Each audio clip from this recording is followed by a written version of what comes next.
எழுந்தனே விரமோகி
நான் அசைக்கிழமை ஓடி வந்தேன்.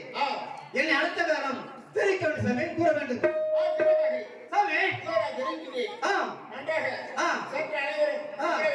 சரி சாமி.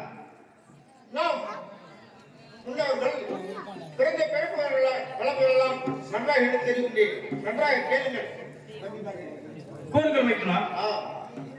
ஆநாடு கோநாடு, சரி. அழகு பண்ணி வளநாடு, நெல்லி வளநாடு, நேர்ச்சேர்ந்த கோநாடு, சரி. கோநாட்டு கதிபதியாக சரி ஈரான் என்ற உன்னுடையான் என்ற பொன்னை சங்கர் தமிழே அத்தான், சரி. பத்திரேகி நல்லவங்கை வீரவாத சாமுகள் நம்ம ஐவரும் பிறந்தோம் அல்லவா? எப்படி பிறந்தோம் என்றால், எப்படி நமது தாய் தாமர வெறியாட்சியும் தந்தை பொருளுடைய தனம் தானியம் பொருள் என்று சொல்லக்கூடிய அனைத்து செல்வங்கள் உண்டாயிருந்ததா? சரி. ஆனால் ஒன்று குழந்தை செல்வம் ஒன்றுதான் குறைவாக இருந்ததாம். சரி. அதற்காக நம்ம தாய் தாமர பெரியநாச்சியும் தந்தை உன்னுடையானும் தில்ல சிதம்பரம் திருவண்ணாமலை வாசி பொன்னம்பலம் சென்று அன்று ஈஸ்வரை நோக்கி அருள் தவம் செய்து வந்தார்களாம் நம் தாயும் தந்தையும். அப்படியா? அப்படி நம் தாயும் தந்தையும் செய்த தவத்தை சிவன் பார்த்து வச்சு, அம்மா உனக்கு என்ன வரம் என்று கேட்டாரா சிவபெருமான். சரி. அப்படி கேட்கும் தருணத்தில் நம்ம தாயும் தந்தையும் சாமி எனக்கு தனம் தானியம் பொருள் என்று சொல்லப்பட்ட அனைத்து செல்வங்கள் உண்டாகிவிட்டது. சரி. ஆனால் ஒன்று குழந்தை செல்வம் ஒன்றுதான் குறைவாக இருந்தது. எங்களுக்கு குழந்தை செல்வம் வேண்டும் வர கேட்டதான் என் தாய் தாமர வெறியாட்சியும் தந்தை குன்னுடையானும். சரி. அப்படி கேட்கும் தருணத்தில் அம்மா உனக்கு குழந்தை வரம் வேணும் என்றால் இதோ 2 ஆண் குழந்தையும் ஒரு பெண் குழந்தை வரம் கொடுத்து விட்டேன், சென்றார்கள் என்று தெரிவித்தாரா சிவபெருமான். சரி. அதை கேட்ட என் தாய் சாமி அது மட்டுமல்லாமல் எனது அத்தாள் அங்கே குழந்தை இல்லாமல் மனித குறித்து வாழ்ந்து வருகின்றார்கள். அவருக்கும் ஒரு குழந்தை வர வேண்டும் என்று கேட்டாரா என் தாயும் தந்தையும். சரி. அதற்கு தெரிவித்தாரா சிவபெருமான். என்ன தெரிவித்தார்? அப்படி என்றால் ஒரு ஆண் குழந்தையும் 2 பெண் குழந்தை வரை கொடுத்து விட்டேன், சென்றார்கள் என்று தெரிவித்தாரா சிவபெருமான். சரி. சாமி அது மட்டுமல்ல, எங்களது கோட்டை காரம் வளர்ச்சிக்கும் குழந்தை இல்லாத காரணமாக இருக்கிறது. அதற்கும் குழந்தை வர வேண்டும் என்று கேட்டாரா என் தாயும் தந்தையும் தாய் தாமர வெறியாட்சி தந்தை குன்னுடையானும். அதற்கு தெரிவித்தாரா சிவபெருமான்? சரி. அப்படி என்றால் பாறைமேல் முளையடித்தால் விண்ணங்கள் விவகாரம் நேர்மின்றி மண்மேல் முளையடிக்கும் மனிதனுடைய பலமுறை வீரவ சாமுடன் பிறக்க வரம் கொடுத்து விட்டேன் சென்றார்கள் என்று தெரிவித்தாரா? சரி சாமி, அது மட்டுமல்லாமல் எனது அரண்மனையில் இருக்கும் மூடி நாய் ஒன்று சரி மரணாக இருக்கின்றோம் சாமி, அதற்கு வர வேண்டும் என்று கேட்டாராம். சரி. அதற்கு தெரிவித்தாரா சிவபெருமான்? என்ன தெரிவித்தார்? பதிங்களை பால் குடிக்கும் பச்சை நாய் குட்டி ஒன்று பிறக்க வரம் கொடுத்து விட்டேன் சென்றார்கள் என்று தெரிவித்தாரா சிவபெருமான்? சரி. அதை கேட்ட என் தாய் தந்தையும் அப்படி என் தாய் தந்தை வாங்கிய வரத்தில் பிறந்தவர்கள். சரி.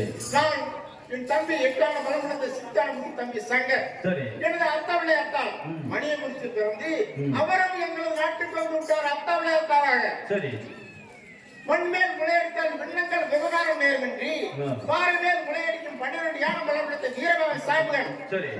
எனது உத்தரவாதத்தில் ஒரு சொந்த வாசகை அருக்காடி நல்லவகை நாம் ஐவரும் கூடி அந்த நெல்லி வரலாற்றை ஒரு சிட்ட அரசர் போல் உரிமை செலுத்தி சில காலமாக ராஜ்ய பரிவாரம் செய்து கொண்டிருந்தோம். அப்படி ராஜ்ய பரிவாரம் செய்து கொண்டிருக்கும் தருணத்தில் அந்த மேல் தேசமாகிய வீர தங்களால் வளர்க்கப்பட்ட ஆண் சிங்கமற்ற பன்றியை மனவாசி ஆனக்கொள்ளான் ஆசாரியார் அடித்த 60 பாக நீளமும் 15 பாக அகலம் கொண்ட படவே தாங்கி அந்த பன்றியை வீர குத்தி கொண்டதற்காக 24 கோடாடு 32 56 நாட்டார்கள் ஒன்றாக கூடி திருக்க முடிகிற கொள்ளையடித்து பல்லும் பரச்சேரில பணம் காசு எல்லாம் கொள்ளையடித்து சென்றார்கள். அது மட்டுமல்லாமல் பச்சனா முதலில் பெற்ற பாரம்பரிய குப்பாய் பெண்ணையும் சிறையடித்து சென்றார்கள். அதையும் தாங்கள் சிறைப்பிடி தந்தோம் அல்லவா? அதையெல்லாம் இந்த சோழ மன்னர் நம்மளை வீரபுருஷன் எண்ணி கோட்டைக்கு அழைத்து சென்று கோட்டை காவலனாகவும் சேனை தளபதியாகவும் இப்பேற்பட்ட உத்தியோகங்களை கொடுத்துள்ளார். அது மட்டுமல்லாமல் கண்ணன் வடக்கு கடைக்கு தெற்கு